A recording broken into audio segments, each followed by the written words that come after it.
ওর স্ত্রী খ্যাক খ্যাক করে হেসে উঠে বললেন,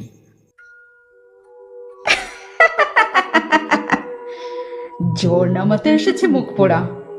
এই জ্বর নামবে না। আমি যতক্ষণ থাকবো ততক্ষণ কোনো কিছুই কাজ করবে না রে মুখ পোড়া। যা যা যা যা যা, বেরিয়ে যা, বেরিয়ে যা এখান থেকে, নইলে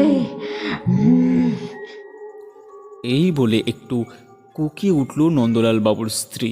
এবার নন্দলাল বাবুর দিকে তাকিয়ে বললেন, দে দে দে দে দে, খেতে দে, খেতে দে রে মুখ পোড়া। আন আন, দুশের খানেক মাছ এনে দে।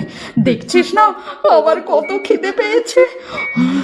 ওরে ওরে মুখ পোড়া, দাঁড়িয়ে কি দেখছিস? নিয়ে আয়, নিয়ে আয়। খিদেতে যে পেট চলে গেল।